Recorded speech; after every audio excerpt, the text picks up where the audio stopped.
This is Peter Hooton from The Farm, the lead singer of The Farm. She sings, get on, get on, get on, get on, get on, like it's raining. And you're listening to the New Wave podcast. You're tuned into the New Wave Music Podcast, your go-to destination for exclusive interviews, album reviews, and the latest music news. And now, here's your host, Steve. Today on the New Wave Music Podcast, we're joined by Ian Dench, guitarist and songwriter from the legendary band EMF, best known for their worldwide hit, Unbelievable. You say your past just give you away the things you say is what I love you more. The things you say your past just give you away the things you say. You're unbelievable.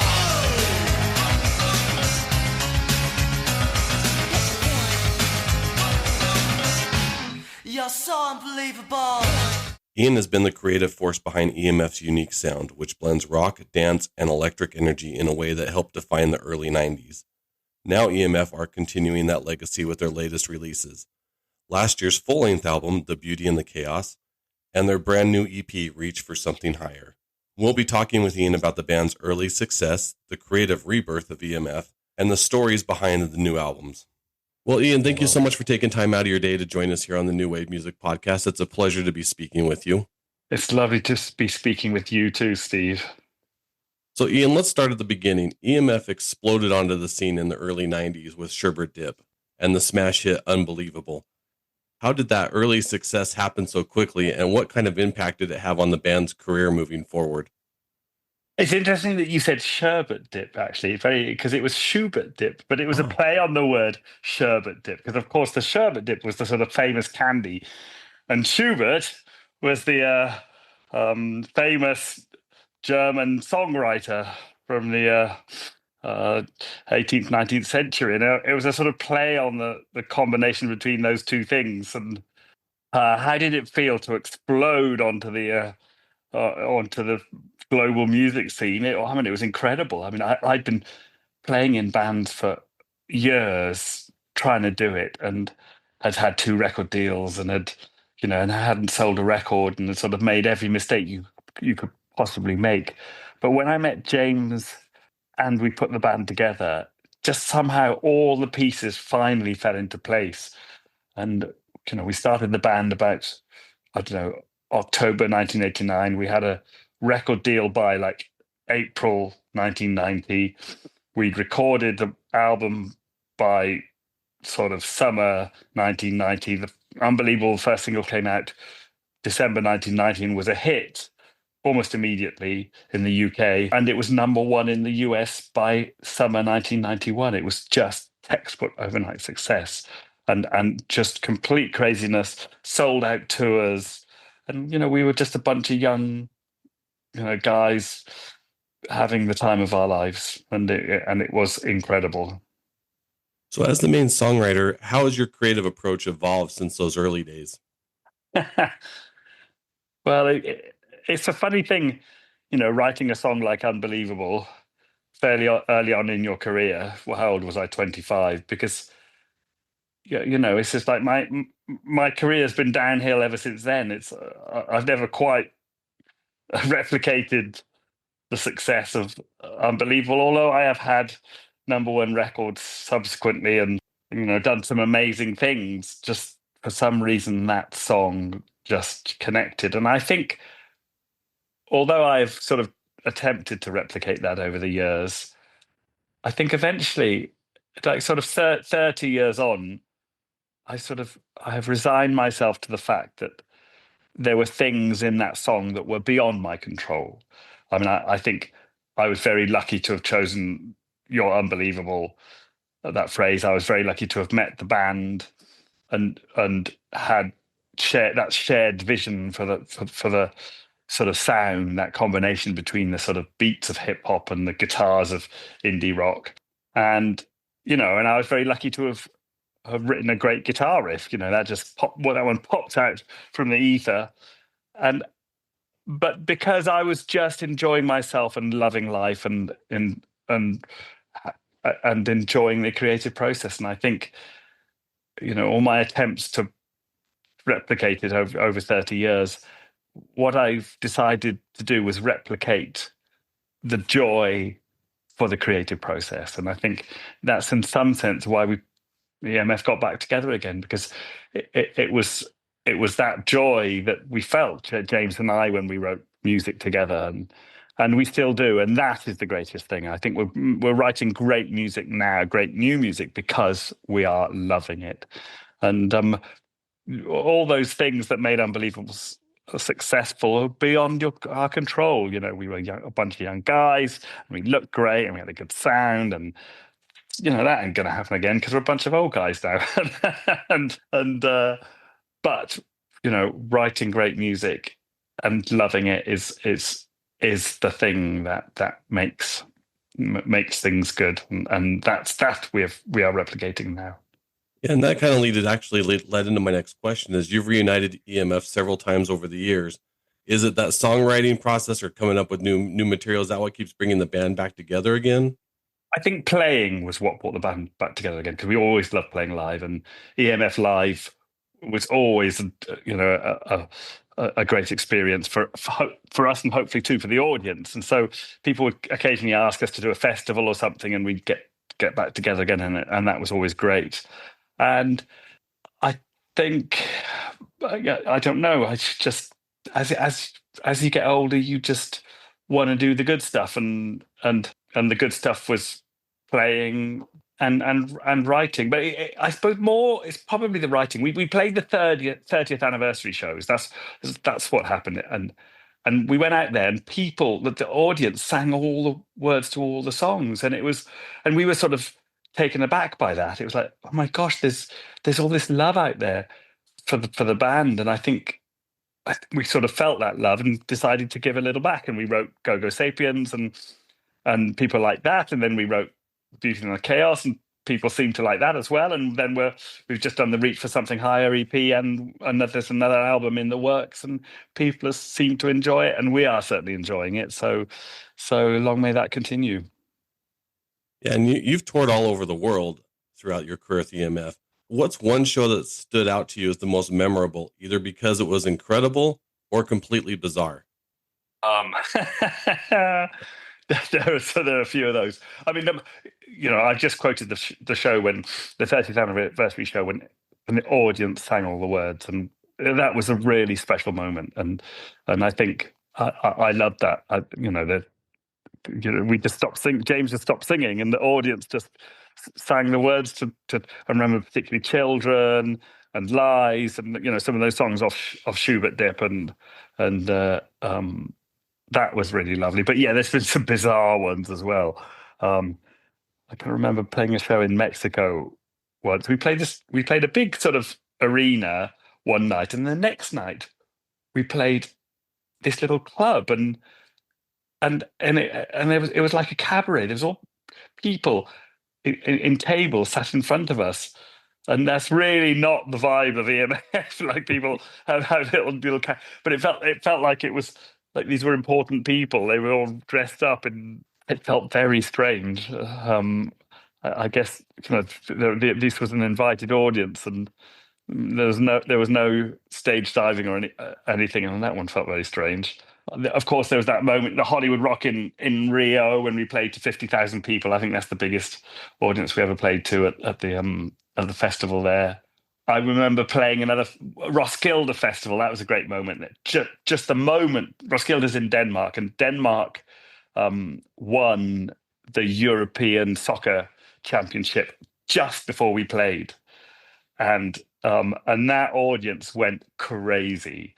It was like, and they were the complete underdogs. The Danish football team that year had just been called back from holiday because they hadn't qualified, but then somebody dropped out and at the last minute, some team got dropped out because there was some political situation, and so Denmark suddenly they got a call and they had to come back from holiday, and then they ended up winning the European Championship, and Denmark went crazy. And I remember that gig was great because the people were so up for it. And then Nirvana played after we did, and so that was a really special moment as well. And Well, if we can talk about Beauty and Chaos, the latest album, it really feels like a strong return from EMF.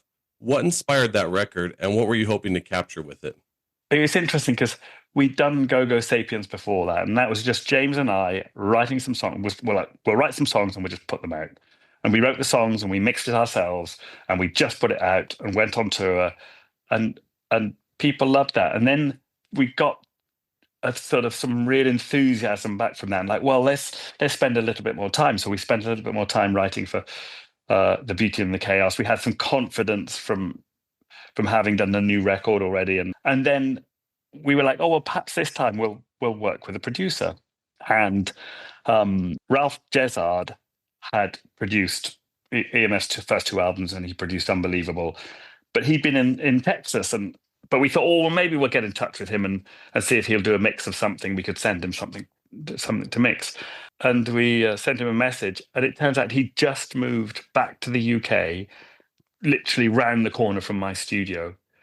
And this was a sign. And we were like, Ralph, will you come and produce this record? And he was like, yes. And so he got involved, and it really took it to another level.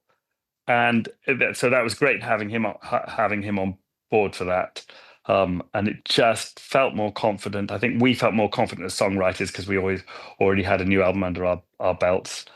It's interesting because there were a lot of sort of social themes on the record, things about ecology and immigration and the right to protest. And there'd always been hints of this in James. I mean, James's father was a trade unionist, and it's interesting. I think James has always this had a social conscience, and so these things started to sort of filter through, and so the record had a message and had a great sound and had confidence, and I think that comes across. There's a lot of songs that really stood out with me on this album, and I'd love to go through just a few key tracks with you. Hello People.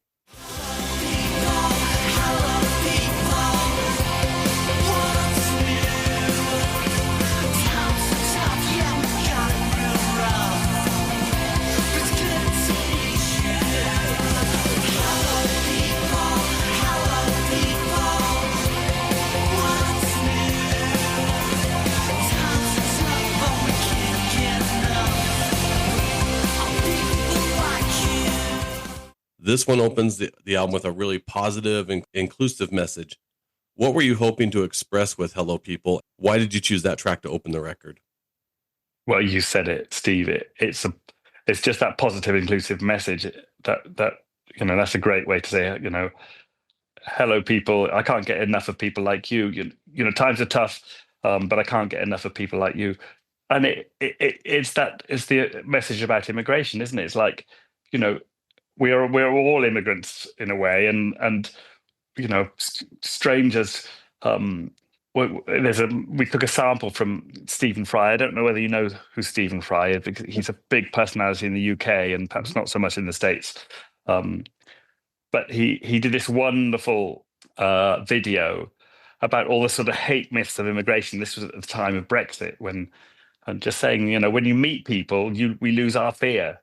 The UN urged the UK to tackle hate speech, fears built up over decades. There is consensus among economists that immigration is good for Britain's economy. And when we meet immigrants, we lose our fear. You have these ideas about people who may look different to you or talk a different language, but when you meet them, you realize that they're just the same. And that's what the song's about. The song, it says, hello, people, and just we're all the same, really. And that was a great, positive, inclusive message. And Stephen Fry kindly guested on the track. And that was a really great way to sort of start it. And it's a great track. One of my favorite EMF songs, actually, that you guys have put out. Moving on to another track, Reach for the Lasers. Reach for the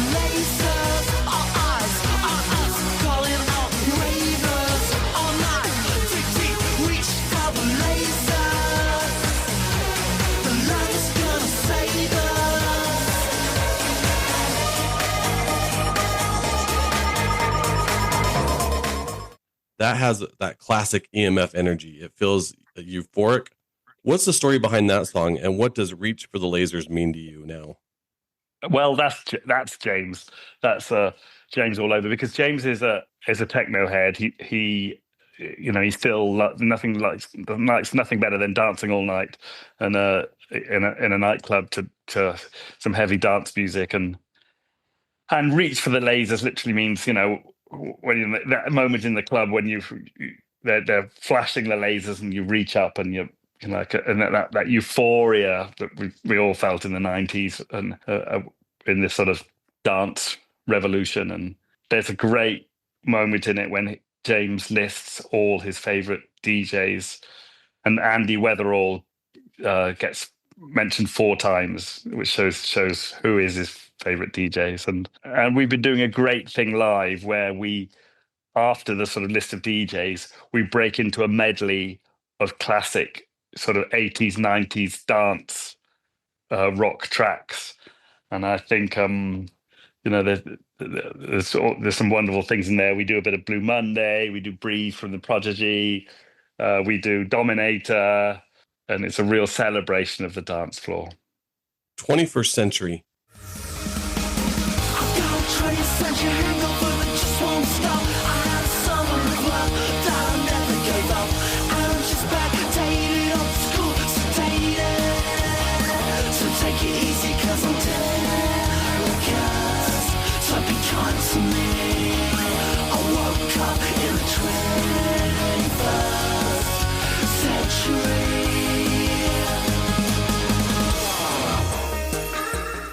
That track feels like a modern social snapshot, almost a commentary on the times that we live in. What inspired 21st Century? Having kids, because I don't know whether you clocked, but they're all the kids' books. It's like can't go over it, can't go under it. You got to go through it. Which is from We're Going on a Bear Hunt. There's What's the Time, Mr. Fox. There's Goldilocks. There's Paddington, and it's sort of that thing where you still want to go out all night and party, but you got to get up in the morning and look after your kids and read them a story. And I think it's just saying, what happened. We were just having a good time, and all of a sudden here we are, and we've got to be responsible. And even if you got a headache, you still got to get up and get on. I don't know, Steve. I don't know whether you feel that. Yeah, that's a great way to put that in there. I love kind of hearing the story, like what kind of inspired those songs, and you could take it one way and you learn what the story was, and it just adds more layers to that song. I love it. But I love it that people could find their own interpretation of a song and read their own experience into it. It's got to be open to some extent. And so the last song on the latest album, Stardust.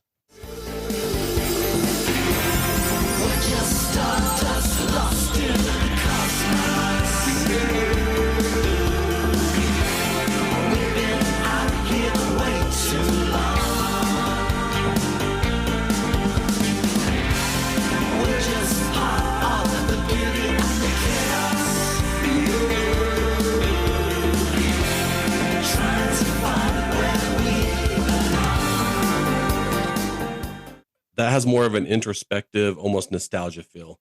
Can you talk about what that song means and where it came from? Yeah, that's interesting, because I know that had something to do with James's son, because his son became sort of obsessed with physics and astronomy, and they went to a telescope. It's like it's the part. I can't remember what it's called. It's in the UK. It's got the least light pollution in the UK, and you can see the stars. And I remember James just talking to me about this, saying like it's like you could see forever, and it really made you feel like you were, just a small part of the whole universe. And I guess it's just about feeling that we're just a small part of the whole thing, and that's where the title of the album came from. We're all part of the beauty and the chaos, just trying to find where we belong, and I think that sort of says it. So you just recently released a new EP, Reach for Something Higher. Kind of continues where the album The Beauty and the Chaos left off. but to me it feels maybe more focused and more personable. What inspired this EP, and how would you say it connects to the album Beauty and the Chaos, or what does it connect to the album? Yeah, it does. Yeah, well noticed. Yeah, that because we were going to do a third single from the album, because we did Hello People, Reach for the Lasers were the two singles, and we were going to do The Day the Music Died, because that song is really pivotal. It was a really special moment. It's about sort of being young and standing up for what you believe in. And The music died, but you just kept it alive, alive. You keep getting up when they're pulling you down. They say you shut up when you scream out loud. You're telling the truth when they're telling a lie. The day the music died, you came alive.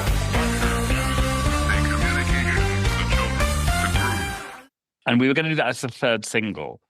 And then we went to the US on tour. And we were sort of scared of what we might find because of the recent turbulence in the US. And, and our manager was like, oh, you've got to be careful what you put on your Facebook likes and stuff, because, the customs are, keeping an eye out for people, for troublemakers.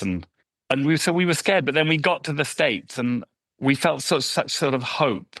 We arrived the day of the No Kings protests in San Jose, and people were peacefully protesting on the streets, and there were sort of rainbow flags flying everywhere, and everywhere we went, you felt like people were prepared, to stand up for positive change and to speak truth to power. And I don't know, I think America's an amazing country, and people say what they think, and that's a wonderful thing. And so we sort of ended up writing these two new songs, Hands in the Air. Stick it to the man. Oh, stick it to the man.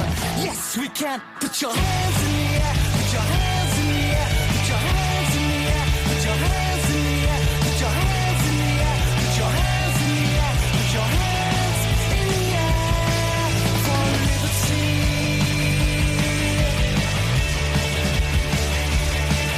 For justice. And LGBTQ plus lover. Your brother has an LGBTQ plus lover, and you will be surprised to discover that they're in LOVE with each other, and it's plain to see, even if you're straight, 'cause our choices are up for debate. Explain to me why the haters hate when I'm in love with the whole of the human race. Plus you, plus me, we're free to. As a sort of response to that positivity that we felt in the US. And so we were like, well, rather than just doing a single of The Day the Music Died, which was, again, so relevant to those protests about standing up for what you believe in, and these other two songs, we thought, well, let's do an EP, because they're all it's like these three protest songs, and it just sort of ended up shaping like that. And it was great to be in the States doing that. We were working out the songs in the dressing room and working out chords and trying them out. And then one of the bands that was on tour with us came and did the backing vocals on the songs. And Eke Schnack came, great band from Brooklyn. And it was a wonderful experience. And I think that the moment we got back to the UK, we went into the studio and recorded them. And I think they really captured a bit of that energy and positivity. Yeah, they're great songs. I was going to ask you about them, and you just told us all about the new songs on the EP. So I do have to ask you, though, you guys, EMF recently released covers of Bauhaus's Bela Lugosi's Dead. White on white, translucent black capes. Back on the rack.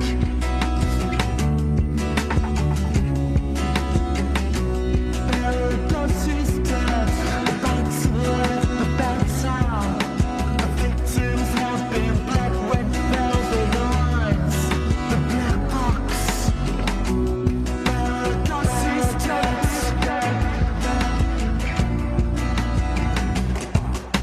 And on the new EP, you covered Depeche Mode's Just Can't Get Enough. We walk together, we're walking down streets. Every time I think of you, I know we have to meet. It's getting harder, it's a burning love, and I just can't seem to get enough.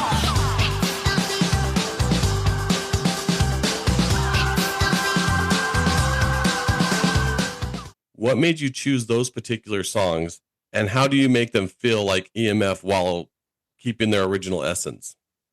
That's a good question. I don't know. I guess we've just got a sense for what we are and what we like. And do you know what happened? When we went on tour, like, was that last 2023 maybe? We decided we were going to do a cover version for every city we played in that related to that city. So we played in Cardiff in Wales, and we did It's Not Unusual by Tom Jones. And we played in Manchester and did Ever Fallen in Love by the Buzzcocks. And in Glasgow, we did Into the Valley by the Skids. And when we got to Nottingham, we did Just Can't Get Enough by Depeche Mode, because Fletch from Depeche Mode had come from Nottingham originally, and also because it's the football anthem for Nottingham Forest, for the soccer team. Every single one we made our own, because we love dance beats, we love the rocky guitars, and I think we just got into the flow of how to put those together and make them. And I think when we do cover versions now, I love taking things and just you find a groove that's perhaps got that sort of 90s hip hop, tipping your hat to hip hop groove, and then you throw some guitars on it, and James's voice just makes it EMF anyway. And so Bela Lugosi was not difficult. We were thinking about doing something for Halloween, and James said, "Oh, so let's just do a cover version of Bela Lugosi. It's such a classic track." And it literally took 5 minutes. I mean, I sat on my laptop and did the basic beats, and James did some vocals, and we sort of stuck some guitars on it, and played a bit of drums, and it was so easy, because I guess we know who we are, and so it's funny, we did a version of I'm a Believer too, because we'd done it in the 90s. We'd had a hit record in the UK when we did it in the 90s, and it just felt a bit too pop for us these days. And I took that and put it in the minor key, and then it sort of felt right, and we made it all ravey. And Then I saw her face. Now I'm a believer. Without a trace of doubt in my lungs. I'm in love. I'm a believer if I try.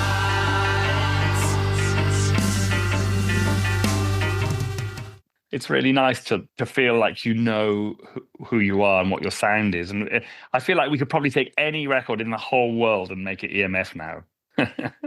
So after all these years and multiple releases, is there an EMF song that you personally feel is underrated, or one that's your personal favorite of yours for a specific reason? It's funny you asked that, because James and I have often said that the day the music died from the Reach for Something Higher EP is the best song we've ever written. I don't quite know why that is, but there's that amazing electronic sequence, the synthesizer at the start, and just the way it builds, and its message and its poise. It's like it's not fast. It's just a beat. It's just a groove, but it grows into this thing, and the message about being young and saying what you think, and it's just wonderful. Yeah, so that's the one. I don't know whether it's underrated. We put the new video out for it a week ago, and it's already got lots of views. It seems like people like it, so hopefully it's not underrated. No, it's a great song. It's up there with one of my favorite EMF songs that I've heard. Thank you. The new EP just came out, and you kind of mentioned maybe what you kind of teased earlier, what's next for EMF. You mentioned there might be a new album on the horizon we can look forward to. Yeah, 100%. I think we're already writing it. It feels like this might be a collaboration album, because we've been sort of talking to a few people, about doing some things together. We had a guest spot from the Utah Saints when we played the London show. They came on and did some scratching, and we got a couple of people up for perhaps doing some collaborations. So maybe this might be the sort of EMF plus guests album. And we were just talking to Segs from the Ruts, because he's my hero, and I was hoping we did this one song which is a bit of a twist on Staring at the Rude Boys, and we asked him if he might come and play bass on it, and he said he would. So maybe that'll be one of the collaborations too. And so there's some things in the pipeline. Hopefully we'll make them happen. Well, Ian, I'm really looking forward to that. Our audience, I think, will really connect with the new album and the new EP. We wish you nothing but the success. Looking forward to the new album, and looking forward to seeing you guys live again shortly. Thank you so much, Steve. It's been really nice talking to you. And our journey through the 90s is going to continue through the next episode. Joining me in the New Wave studios will be Monique Powell, the lead singer from the ska band Save Ferris. We're going to have a great conversation about what the band's been up to and what you can expect from their live shows. I hope you join us. If this is your first time listening, we thank you and ask that you please subscribe. That's a great way to support us. And if you enjoyed this episode, please feel free to leave us a 5-star review. You can find us on YouTube, Instagram, and Facebook. Just search for New Wave Music Podcast. We'll catch you on the next episode.